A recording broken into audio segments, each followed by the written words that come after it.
And we are live. Awesome. It worked, yay! Yeah, pumped to be here with you, Steve. Yeah, you too. Nice to see you, Ryan. Great. Pleasure. Appreciate you coming on and sharing this great stuff with us. I'm So, happy to be here.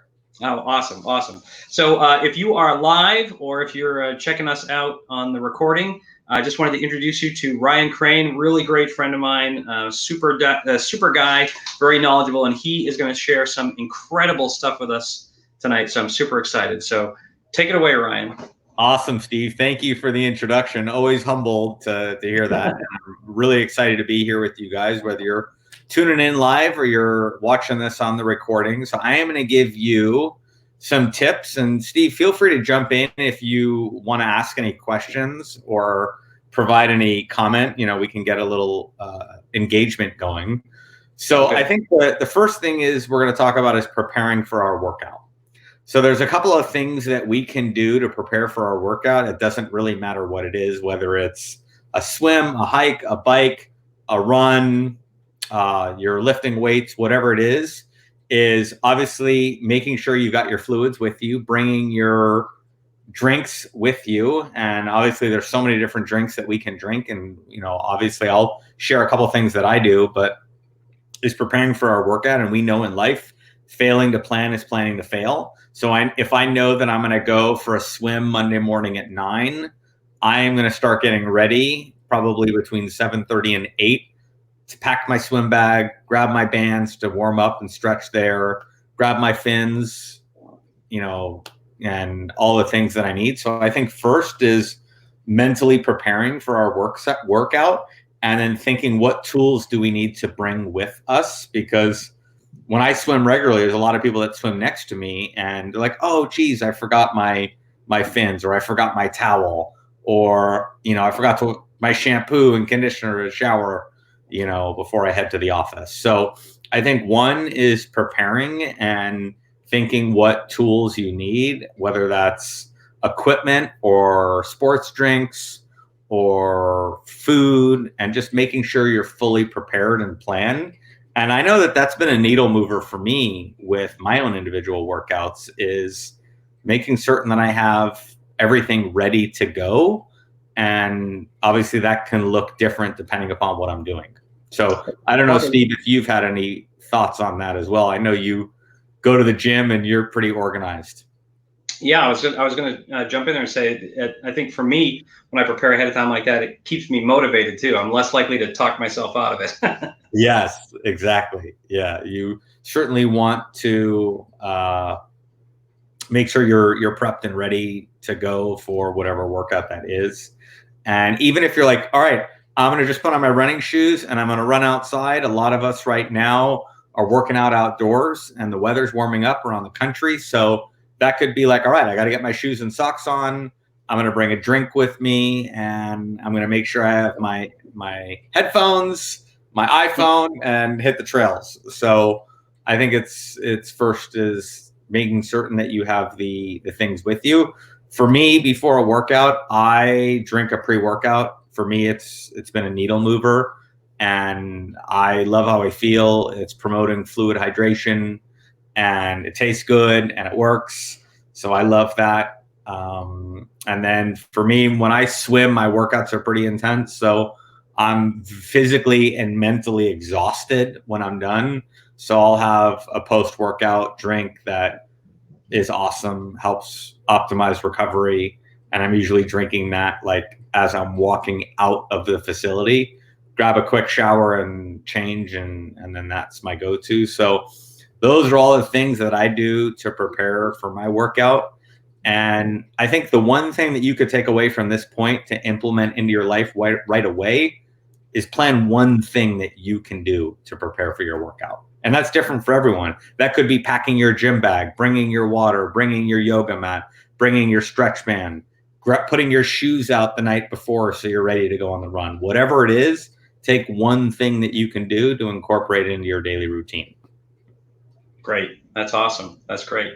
So what about during the workout? Do you have some tips for, you know, because some of us have a limited amount of time and we want to get the most out of that time and just be as effective as possible. What would you recommend there?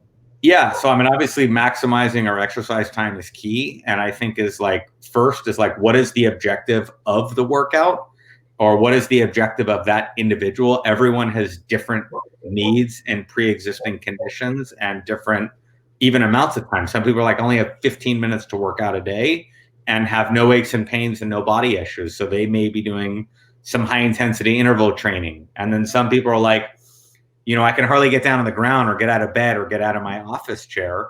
So I go on a 15-minute walk. So I think for you, it's one, it's listening to your body. And then two is letting your body be the driver of what type of workout that is. Like if you're in chronic pain, there's no way you're going to be able to run 5 miles or, in 15 to, whatever 15-minute miles. You're not going to be able to do that if you're in that amount of pain. So I think it's finding out what you can do and playing the cards that are dealt, and then being consistent with that, and using the time you have.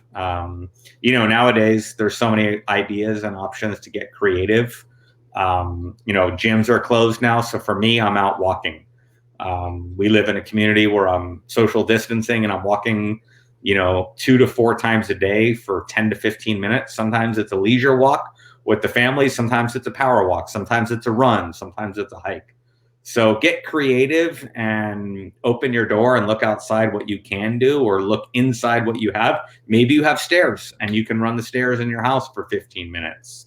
So do you find that it's more important, like if someone has just 15 minutes, do those 15 minutes, but be consistent, as opposed to one big workout at the end of the week, that kind of thing?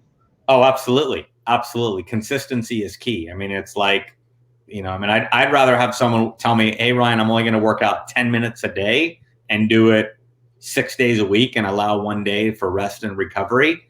And that's awesome. I mean, rather than say, hey, I'm going to do a 90-minute workout on Fridays when I get off of work. So right. I think consistency is key, and then find what works into your fitness level and into your lifestyle, and then go for it. And if you want to be outside, get outside. If you like to be indoors, be indoors. Find what works to your preferences and your jam and your physical fitness level, and then go for it. Awesome. That's great. And what about after the workout? I mean, you kind of hinted a little bit about that, but I know, a lot of times, we kind of have that, it's that good ache and pain, but you could definitely feel your muscles kind of aching, and how do you recover? How do you recover and get ready to go for the next time? Yeah, I'm a huge believer in post-workout stretching. To me, that's when my body is like open and primed and ready. And within the first 15 minutes of the workout ending, I am stretching, whether it's foam rolling, whether it's doing a stretch band, whether it's just using my own arms and legs to be able to perform the exercises. But the mindset around it is, I know as soon as either A, people leave the gym, B, they get in a shower, or C, they look at their phone, the chances of executing it are minimal. So I put all that stuff in my, either in the locker or my gym bag or my swim bag or whatever it may be. And I get the stretching in, and then I take that. Because what happens is if I'm in my post-workout and I get a work call, I'm distracted. I'm going to run through the post-workout stretch, or I'll say, I'll do it when I get home. And then you never do it. So I think the one thing is, the post-workout stretching is absolutely essential to be done within 15 minutes. And then for me, as I shared earlier, is hydration. My body needs the replenishment, and I'm usually pretty thirsty when I'm done. So I am focusing on my post-workout stretch, and then I'm also focusing on my post-workout hydration. Excellent. And for the hydration piece, well, first, I guess, kind of what you're saying with the stretching is just make that part of your routine. Right? Absolutely. Right. Absolutely. Yeah. And then for the hydration, you're looking to replace, it's not just water, you're looking to replace some of those electrolytes and things that you might sweat out during the workout. Yeah, looking to replace a lot of the things that I lost during a workout, and there's various ways that one can do that. And I usually have it right as I'm leaving, and it's in I like cold water, preferably with ice, and it's there and ready to go. And get my car and drive to wherever the car takes me to the next place. Yeah. And I feel ready to go. But it is a part of the workout. And I think a lot of people, as they say, all right, I'm going to go to the gym for an hour, and then I'll have 15 minutes to chit chat with people, and then their workout gets cut short, and then the stretching's gone. So what I do is I say, all right, I'm going to go to the gym to include a little bit of chit chatting with the front desk staff or whoever's there, friends. And I'm going to do the workout, and then I'm going to do the stretch, and then I'm going to shower. So I may allocate 75 minutes to be able to do all of it. Yeah, perfect. And I like, that you've got your post-workout stuff that's kind of part of your preparation too, right? You plan for that ahead of time. Yes. That's great. Yeah, it's a part of the workout, certainly not neglected. And, it's absolutely essential to be done. And it's just a way of life for me now. And, when I was running my fitness business, I basically was like, hey, if you have an hour to work out and you have to stop hard at 60 minutes, I told my clients work out for 45 minutes and stretch for 10 to 15. That's just what I did. And when I was working with athletes who were actually playing tennis, I knew that once they left the court, the chances of them doing it were less than 10%, at least the athletes that I was coaching. So I made them stretch on the court for 10 to 15 minutes before they left. And they thanked me later because that helped their body enormously. That is an awesome tip. And I love how you kind of weave the mindset piece in there too, because you're absolutely right. I mean, I've done the same thing. It's like, oh, my workout's done and I'm gone. And I never really made that part of the piece. So that's great. That's awesome. Yeah. Fantastic. Yeah. Those are great tips. I think we're a little bit under 15 minutes. So that's cool. That's perfect. That's perfect. Well, thank you, Steve, for asking me to pop on. I would love to come back and serve your community and your tribe of passionate fitness enthusiasts. So anytime I can come back, I would. And huge fan of you and what you're doing. And you're a great friend and a colleague, and I'm just happy to be here. Awesome. Well, thank you so much, Ryan. I really appreciate it. And we'll definitely take you up on that offer and have you come back. That would be great. Awesome. Awesome. Cheers, Steve. Have a good day. You too. Thanks, Ryan. Take care.